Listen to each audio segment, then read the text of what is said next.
नमस्कार दोस्तों, आपके अपने YouTube चैनल में आपका हार्दिक स्वागत है। आज के इस वीडियो में हम three white soldiers candlestick pattern के बारे में सीखने वाले हैं। इस वीडियो में हम ये सीखने वाले हैं कि ये क्या होता है, इसका सही तरीके से इस्तेमाल कैसे करते हैं और इसको हम रियल चार्ट एग्जाम्पल्स में भी देखेंगे कि कैसे काम करता है। जो ये थ्री वाइट सोल्जर्स का कैंडलस्टिक पैटर्न होता है, ये मल्टीपल कैंडलस्टिक पैटर्न होता है। मल्टीपल कैंडलस्टिक पैटर्न से मेरा ये मतलब है वो कैंडलस्टिक पैटर्न जिसमें मल्टीपल कैंडलस्टिक्स यूज होती हैं, जैसे कि इसमें 3 हो रही हैं, ठीक है, और 4 भी हो सकती हैं। मल्टीपल कैंडलस्टिक पैटर्न्स में 2 भी हो सकती हैं, एक से ज़्यादा। और ये 3 कैंडलस्टिक पैटर्न है। 3 कैंडलस्टिक पैटर्न से मेरा ये मतलब है कि ये कैंडलस्टिक पैटर्न 3 कैंडलस्टिक की मदद से बनता है। अब आप ये सोच रहे होंगे कि इस कैंडलस्टिक पैटर्न का नाम है थ्री वाइट सोल्जर्स, लेकिन इसमें तो ग्रीन कलर के दिख रहे हैं, तो इनका नाम ग्रीन सोल्जर्स क्यों नहीं है? 3 ग्रीन सोल्जर्स, 3 वाइट सोल्जर्स क्यों हैं? अब देखिए, इसकी वजह ये, जब इन कैंडलस्टिक पैटर्न्स का आविष्कार हुआ था, जापान में हुआ था, तब जमाना ब्लैक एंड व्हाइट का था। तो इसलिए जो ग्रीन कैंडलस्टिक की जगह व्हाइट कैंडलस्टिक्स यूज की जाती थी और रेड की जगह ब्लैक यूज करी जाती थी। तो यही वजह है, इसको 3 ग्रीन सोल्जर्स नहीं बोलते, इसको 3 वाइट सोल्जर्स बोलते हैं। ये एक बात मैंने नॉलेज के लिए आपको बताई। अब हमें ये देखना है कि सबसे पहले होता क्या है। देखिए, जो ये 3 वाइट सोल्जर्स का कैंडलस्टिक पैटर्न होता है, ये एक ट्रेंड कंटिन्यूएशन का पैटर्न भी है और एक ट्रेंड रिवर्सल का भी पैटर्न है। इस पैटर्न की इस खूबी की वजह से बहुत ज़्यादा इम्पॉर्टेंट है ये पैटर्न। ये पैटर्न चाहे आप ट्रेडर हैं तो भी आपके लिए इम्पॉर्टेंट है और इन्वेस्टर है तो भी है। अब ऐसा इसलिए क्योंकि ये जो पैटर्न होता है आपको छोटे टाइम फ्रेम में भी बहुत देखने को मिलेगा और बड़े टाइम फ्रेम में, वीकली चार्ट में, मंथली चार्ट में बहुत देखने को मिलेगा। मेरे एक्सपीरियंस के हिसाब से डेली टाइम फ्रेम में देखने को काफ़ी कम मिलता है। छोटे टाइम फ्रेम में भी बहुत देखने को मिलता है, वीकली में भी देखने को मिलता है और मंथली में भी मिलता है, लेकिन डेली चार्ट में कम देखने को मिलता है। ऐसा मेरा एक्सपीरियंस है, मैं उसके हिसाब से बता रहा हूँ, ठीक है। ये अगर डाउन ट्रेंड में बने तो ये ट्रेंड रिवर्सल की तरह काम करता है, और अगर ये अप ट्रेंड में बने तो ये ट्रेंड कंटिन्यूएशन की तरह काम करता है। वो कैसे, वो मैं आपको आगे बताऊंगा, ठीक है। अब उससे बड़ी बात ये आती है कि इसको हम आइडेंटिफाई कैसे करेंगे। सबसे पहले इसको हम आइडेंटिफाई करना सीखेंगे। इस कैंडलस्टिक पैटर्न को बनने के लिए हमें 3 कैंडलस्टिक की जरूरत होती है, ठीक है, सिर्फ और सिर्फ 3 कैंडलस्टिक पैटर्न्स की जरूरत।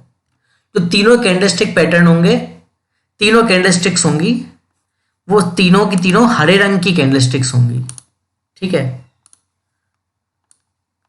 3 कैंडलस्टिक होनी चाहिए, एक के बाद एक, तीनों हरे रंग की होनी चाहिए। तीनों कैंडल्स में, तीनों में से इनमें विक हो भी सकती है, चाहे ऊपर हो, नीचे हो या ना भी हो, ऐसे भी चलेगा कि एक भी विक नहीं हो ऊपर नीचे, या फिर 1-2 में विक हो, या फिर किसी में नहीं हो, किसी में विक का कोई लेना देना नहीं है। पर आपको ये बात ध्यान रखनी है, जो 3 कैंडल स्टिक्स होंगी, इनकी बॉडी ऊपर नीचे की विक से बड़ी होनी चाहिए, इनकी बॉडी बड़ी होनी चाहिए। पहला स्टेप ये ध्यान में रखना है।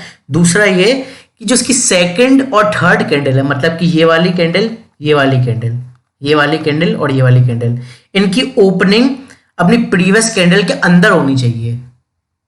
अगर आपको नहीं समझ में आया तो मैं आपको समझाता हूं। जैसे पहली कैंडल तो ये ठीक है, पहली कैंडल तो आप देख ही सकते हैं। अभी दूसरी कैंडल की ये ओपनिंग हो गई, ये ठीक है, इस वाली कैंडल की बॉडी के अंदर होनी चाहिए, ठीक है। और ठीक इसी तरह थर्ड कैंडल की भी ओपनिंग सेकंड वाली कैंडल की बॉडी के अंदर होनी चाहिए, इस तरीके से, मतलब ओपनिंग अंदर ही हो रही है, मतलब ऐसे गैप अप ओपन नहीं हो सकता है। अगर गैप अप ओपन होगा तो ये पैटर्न 3 वाइट सोल्जर नहीं कहलाएगा।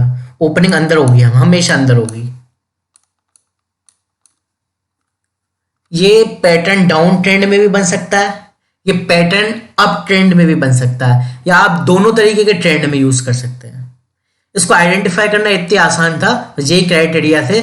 3 बुलिश कैंडल होनी चाहिए, एक के बाद एक कंटिन्यू 3 होनी चाहिए, और जो बॉडी होगी वो ऊपर नीचे की विक्स के टोटल से बड़ी होनी चाहिए बॉडी, ठीक है। और तीसरी बात ये, इनकी ओपनिंग सेकंड वाली कैंडल के थर्ड वाली कैंडल की ओपनिंग अब प्रीवियस कैंडल की बॉडी के अंदर होनी चाहिए। बस साफ शब्दों में बोलूं तो गैप अप ओपन नहीं होनी चाहिए। एक भी कैंडल इसमें, तीनों में से एक भी कैंडल गैप अप नहीं होनी चाहिए। हालांकि इस वाली कैंडल की मैं नहीं कह रहा, मैं इस वाली की कह रहा हूँ, सेकंड वाली की, थर्ड वाले की। ये गैप अप नहीं, इसके अंदर ही ओपन होनी चाहिए। अब अगला स्टेप हमें ये देखना है कि हम इसको इस्तेमाल कैसे करेंगे।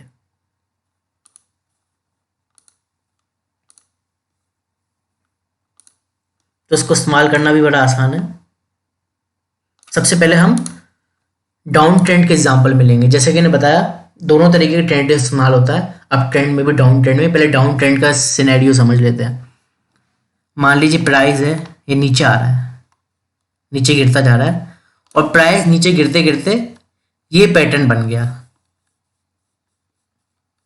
3 वाइट सोल्जर्स का पैटर्न बन गया।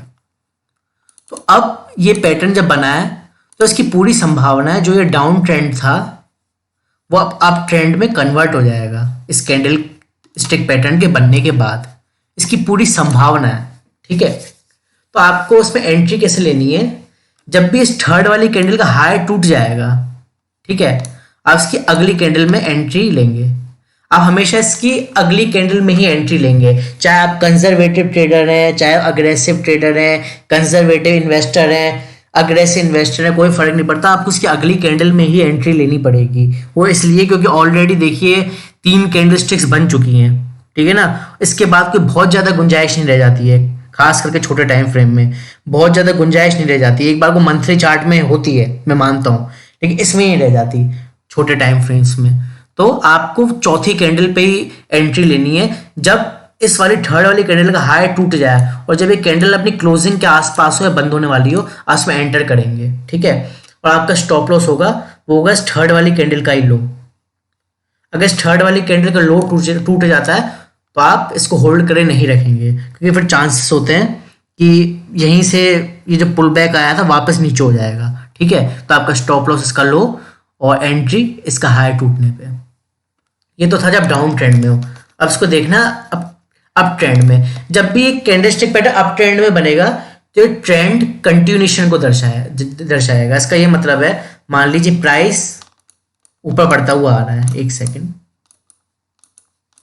एक मिनट, मान लीजिए प्राइस ऊपर बढ़ता हुआ आ रहा है और बढ़ते हुए प्राइस में इस तरीके का पैटर्न बन गया, तो आपका एंट्री लेने का सेम वही तरीका होगा।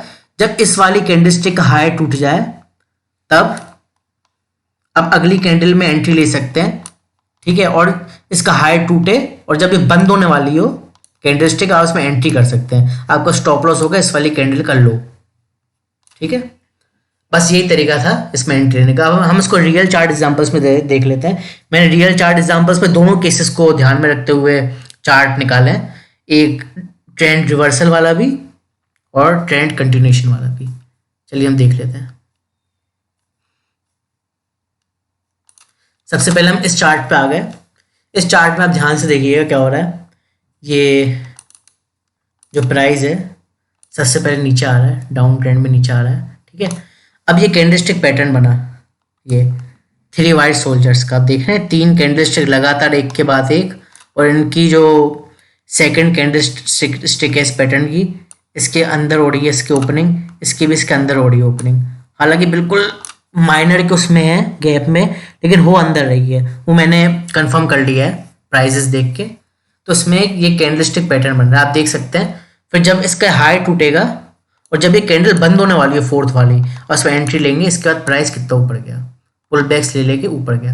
अब जाहिर सी बात है, जब भी प्राइस ऊपर जाएगा नीचे जाएगा तो कंटिन्यूसली नहीं जाता है, वो पुल बैक्स ले लेके जाता है। मैं आपको कई बार बता चुका हूँ, जैसे कि इसमें भी नीचे आया प्राइस तो पुल बैक्स ले लेके आया ना, और इसमें भी अब देख सकते हैं इस कैंडलस्टिक पैटर्न के बाद यहाँ पे इस पैटर्न ने बहुत बढ़िया काम किया है, ठीक है।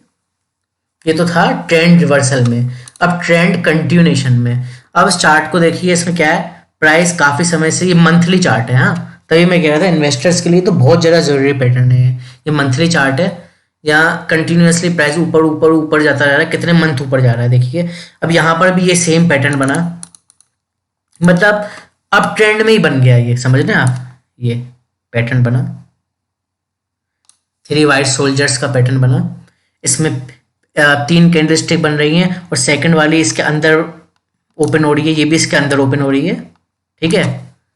और जब भी इसका हाई टूटेगा थर्ड वाली का, और जब फोर्थ वाली बंद होने वाली है उसमें एंट्री लेंगे, ठीक है। इसके बाद प्राइस ने अपने तेजी को कंटिन्यू रखा है। अब देखिए तेजी को कितना कंटिन्यू रखा है, आज भी ये अप ट्रेंड में है स्टॉक। तो यहाँ पर भी बहुत बढ़िया काम किया है इस 3 वाइट सोल्जर कैंडलस्टिक पैटर्न ने। तो दोस्तों यही था इस कैंडलस्टिक पैटर्न में सीखने को। हमने ये देख लिया इसको आइडेंटिफाई कैसे करते हैं, इस पर ट्रेड कैसे करते हैं, और ये सब हमने रियल चार्ट एग्जांपल्स पे देखा है। उम्मीद करता हूँ आपको वीडियो पसंद आया होगा। धन्यवाद। Happy trading, happy investing. धन्यवाद।